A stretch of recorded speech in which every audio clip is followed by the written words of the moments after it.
guys, welcome to Gear Talk. I'm Tim the Rookie Hunter. Today we are going to go over affordable gear. Affordable gear means this. If you're looking to get involved in camping, hiking, survivalist outdoor training, just anything really that you're getting involved out in the woods. The woods is an amazing place to go to enjoy yourself. A lot of fun you can have out there building shelters and camping and hiking, just observing nature, hunting, fishing. A lot of great stuff to enjoy out in the woods. But it's important to be safe as well. What I've assembled here is kind of like an entry-level kit bag for you to take with you at all times. You know what? Some people might not ever bother with this stuff and think, I don't need it, whatever, don't be silly. But you know what? The idea is this. You should never need it. But in the event you do, it's better to have it and not need it, and then need it and not have it. So I'm just going to show you a few things. I'm going to discuss where you can buy them and sort of help give you a little direction to get yourself started. So here we go. Let's start off with the really first step is going to be a backpack, okay? Now, you can start off with just a cheap Walmart bag if you want. That's okay. You can just get an old book bag if you want. Something to just throw some stuff in. Doesn't have to be fancy, doesn't have to be pretty. However, I will say this, proper straps for some shoulder support, the hip strap too, those things will play a big role in bigger and longer hikes that you're doing when you want to carry more heavier gear.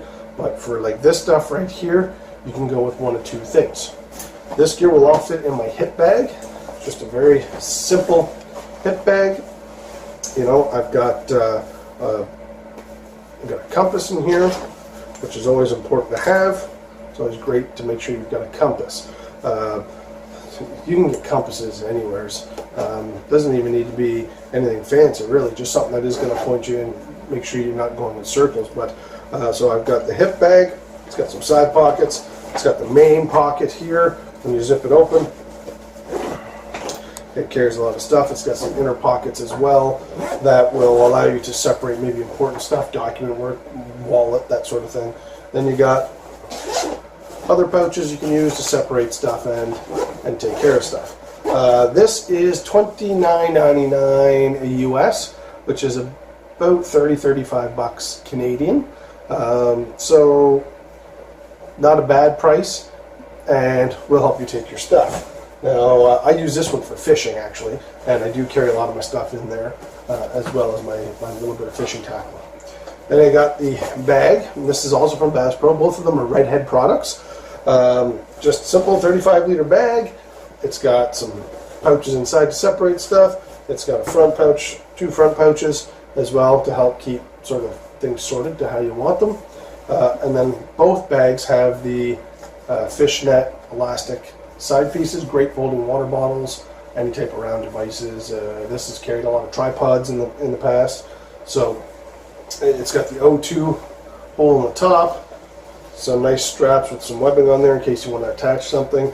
Very comfortable bag to wear and helps pull the shoulders back and makes it comfortable to wear. So again, that one is $29.99 US as well. And it's again 30-35 bucks Canadian.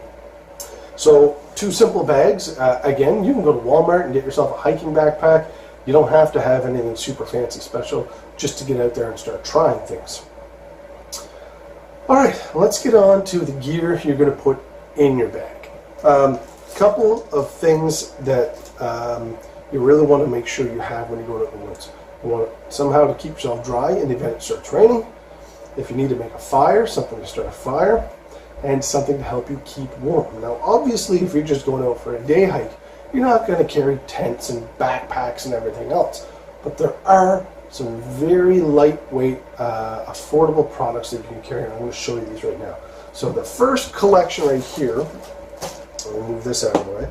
This stuff right here is all dollar store stuff. That's right, I said dollar store. Dollarama here has a lot of great stuff. I don't know if they have the same thing in the US, Dollarama, I don't know, but I get a lot of stuff there, out of their hiking section, out of their outdoor section, and there's just easy stuff to use. Number one, just a simple lightweight tarp. This is a white one because I used it in winter time while hunting coyotes and stuff. So you can, this one is just a simple little bag, but you can cut it open, expand it, make it longer. It gives you a little bit of shelter. You can use it to block wind, help keep you dry. So that was, I think it was $1.50 or something like that. Then I have an actual emergency camping shelter. So this is very similar to the blanket, but it's actually much bigger and it's used to make a shelter. I've never opened it up, but it's quite large and you can use it in the event of a shelter. It's very light. It costs $2.50.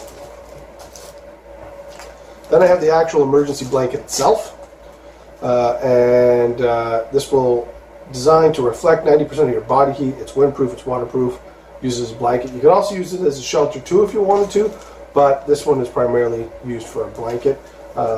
Putting the two together could really help save your life in the event that you needed to. Again, if you're lost in the woods, you're most likely going to be there for a night or two, especially if you're in an area maybe you got stuck, maybe you got hurt, and you're just there for the one night. That can really go a long way.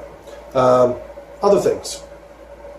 Paracord, $2.50. I've used mine a little bit, but still paracord, great, very strong rope-like material, and goes a long way to help building shelters, help maybe lifting something off you, or just lifting something in general, suspending, building something. Very good. And then I also have this twine.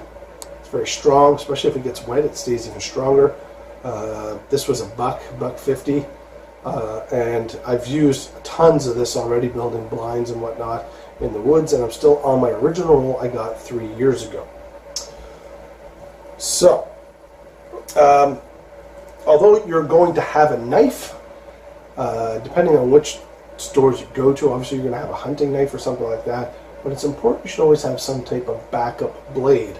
I chose this from the dollar store. It's just a multi-tool knife. It looks very similar in design to like a Swiss Army knife, so it's got multiple little functions. It's got a simple little knife blade, very sharp. It's got two different types of can openers, and it also has typical scissors, which are actually pretty sharp too. And then it's also got the saw blade. It also has multiple screwdrivers and not wiring, but it was like a sewing needle tape piece. Don't know if I'd ever use that for anything, but not bad. And then of course corkscrew, which really you have no use for. That was $4. Going out into the woods though, these days, everybody's got a cell phone. Cell phones are very popular. Everybody's got one, but it's no good to you if it's dead. It is a primary piece of equipment to have, because if you do get hurt or sick, you can call out. It tracks GPS, so if it can connect, you can get out of the woods pretty easy. However, if it's dead, it does you no good. So there are options for that to help you out. Not Walmart, sorry, but the Dollarama. Very simple battery bank, rechargeable. This device will charge my phone twice. It won't do a turbocharge, but it will do a standard charge. So I can plug in my phone and my phone starts working. This was $4. $4 for a very simple emergency type piece of kit, and another $4 for the emergency charge cable. So you keep those in your bag, make sure it's charged when you go, and you know what, if you run out of power on your phone, because your phone is your video camera, it's just your regular camera, and you're sending, you're texting, you're tweeting, you're doing this and you're doing that. So it's important to always have power. And then my last piece of Dollarama kit is just a little first aid kit I put together. Most of the contents in this first aid kit are bought at the dollar store. My hand sanitizer, which is highly flammable as well. It's got like a 90% alcohol rate or something like that. So it's very flammable, but also great for sterilizing. I have gauze, I have wrap, I have a fairly large bandage, I've got band-aids, scissors, and I've got a few odds and ends, wipes, and whatnot. Obviously, you're not going to splint a broken leg, but you can certainly deep cuts and whatnot. You can definitely help yourself with that and help keep yourself safe. So that right there cost me all of about $8 to put together. So also, if you know, I think Walmart has full-size first aid kits for like $10. So you can buy that and then turn it into a miniature package and put it in. Again, inexpensive. This is the version I went with. The Walmart one is actually not a bad idea now that I think of it, because it does have a lot more stuff in it, but it's a big case. So obviously you got to bring it down if you're just going out for a day hike or something.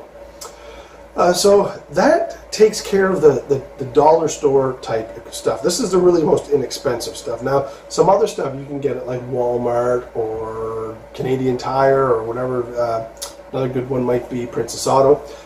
This is a flashlight. If you get stuck in the dark, it's an LED flashlight. It takes one AAA battery. It lasts forever. It cost me $1 at Walmart.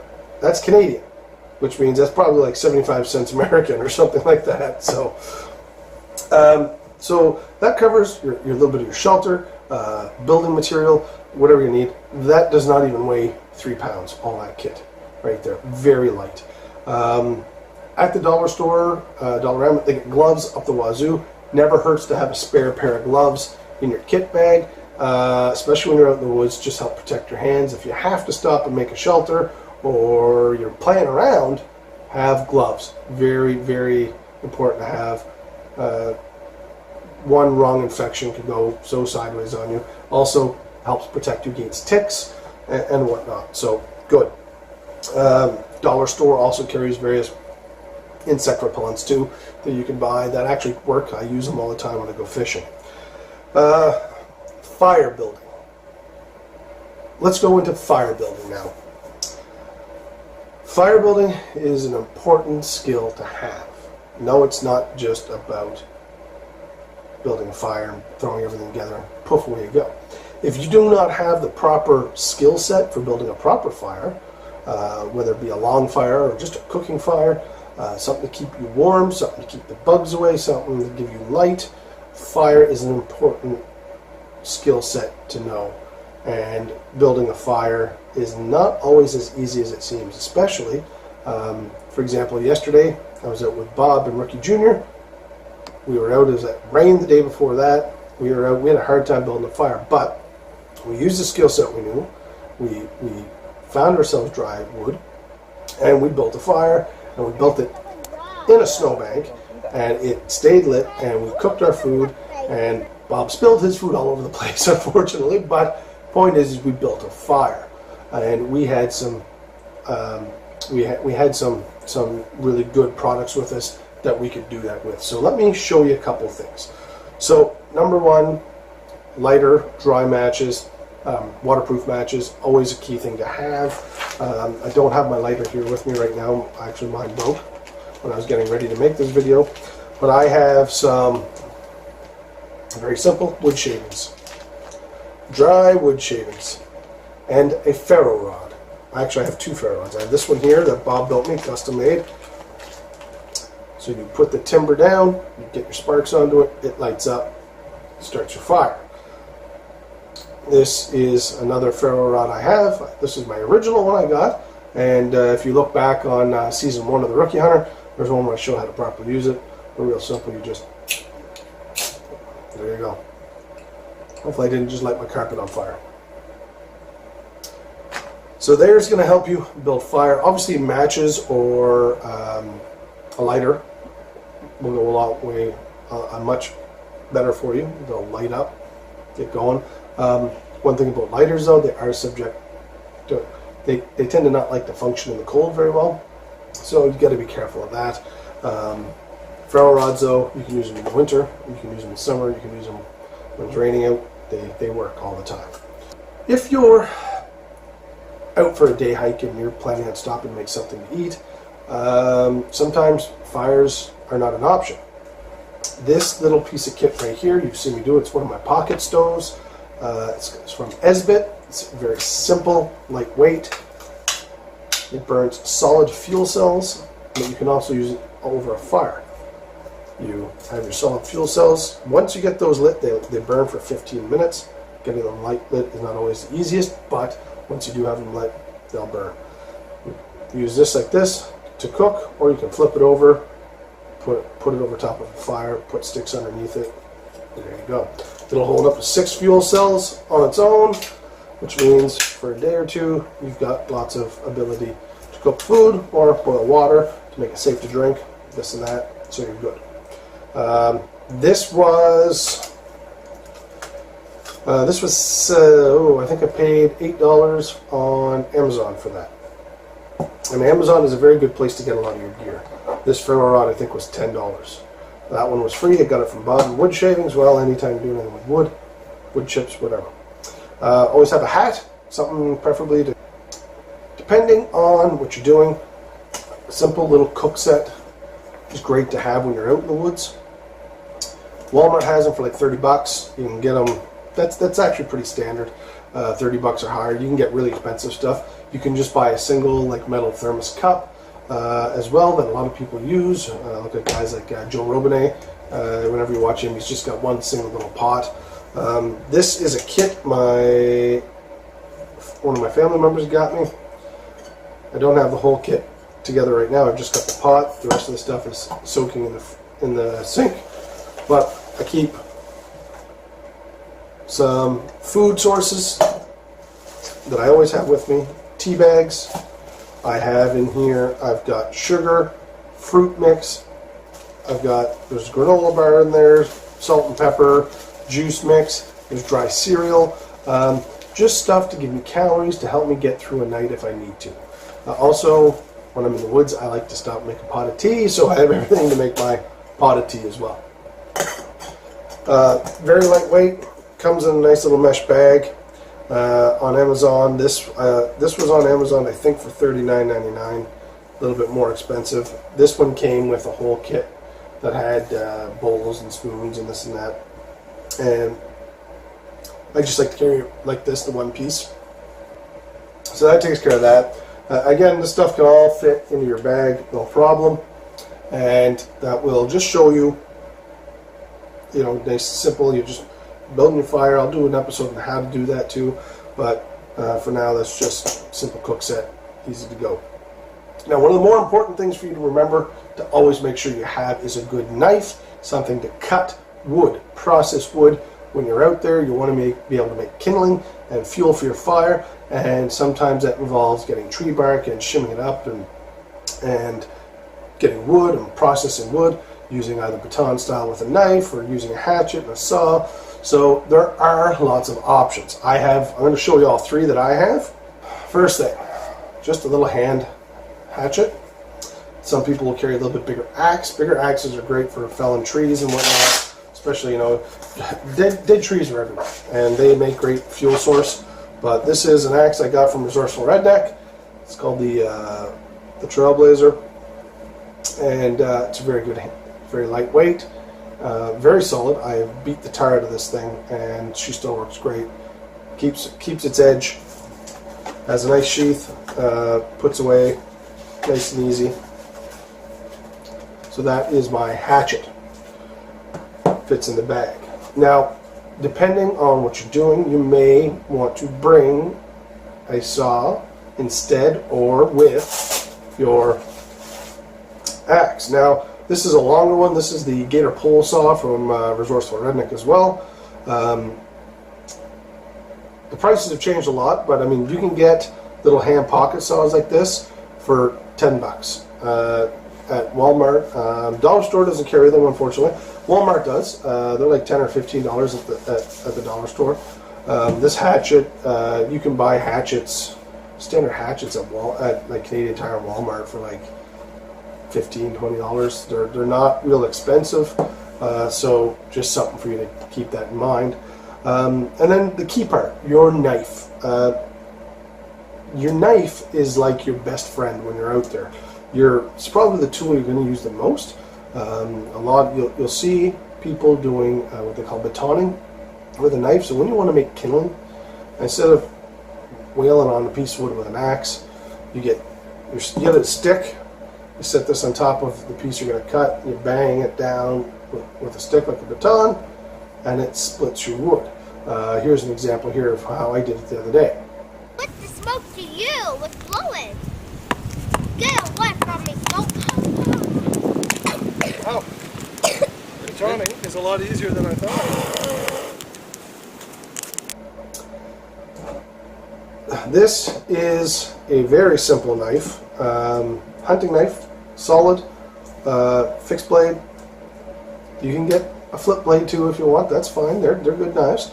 I prefer fixed blade. I'm just a little nervous when it comes to the locking mechanism with flip blades, but this is from Elkridge, and I got this on Amazon for 20 bucks, including delivery to my door. It was $11 and $8.50 delivery or something like that.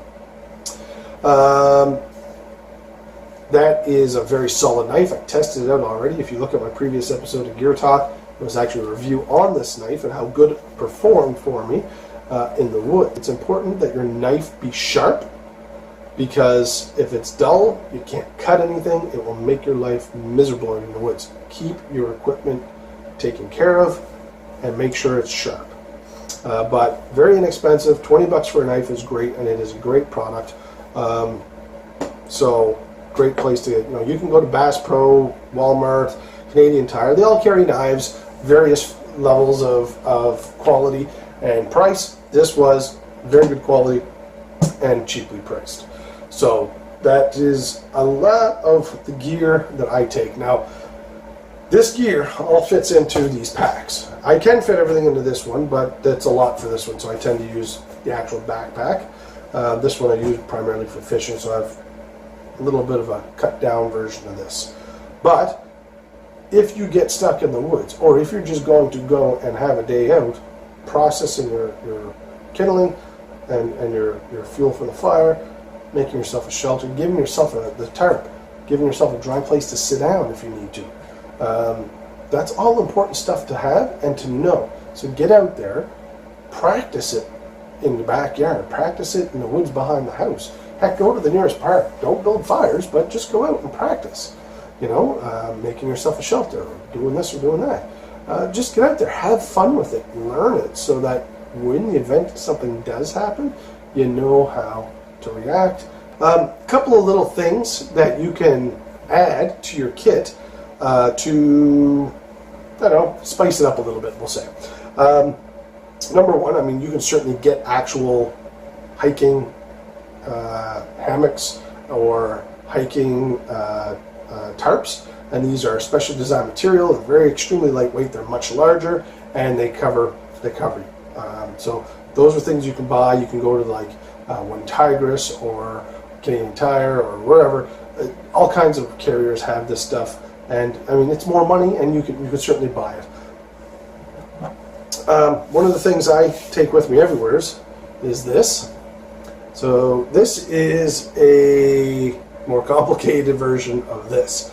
They're both battery banks, but this one is a solar charger. I paid $27 on Amazon for it, and it will do a turbocharge. It has a small light on the front. It'll charge my phone 4 times, I believe, and will do the turbocharge. And when it's low on power, I just stick it out in the sun and it recharges. Great to have in the woods. You don't ever have to worry about running out of power. Plus, if you buy LED USB lights, like what you get with the BioLite kits and stuff like that, you can run it off of this. So, just an extra piece of kit to have. Pretty cool to add on. Other things are maybe carry some ground spikes with you. Those help. Fishing line, it's always something good to have, but they're not necessities. This stuff I like to think is easily packed up, doesn't take a lot of room, and in the event that you might have an emergency, you're prepared. So that's it for this episode of Gear Talk, guys. Again, this is just the affordable kit. I've got it from various companies: Walmart, Dollarama, Elkridge. We've got Amazon and Resourceful Redneck. But find your gear, try it, make sure you like it, make sure you're comfortable with it. And when you go out to the woods, guys, just have fun while you're out there and be safe. Always be safe. So that's it for this episode of Gear Talk, guys. Thanks so much for watching, and looking forward to bringing you some hunting videos here soon with bear season coming up here in New Brunswick. The 10,000 views contest with the Rookie Hunter is still ongoing. We've got about 4,000 views, 4,500 views to go, right around there.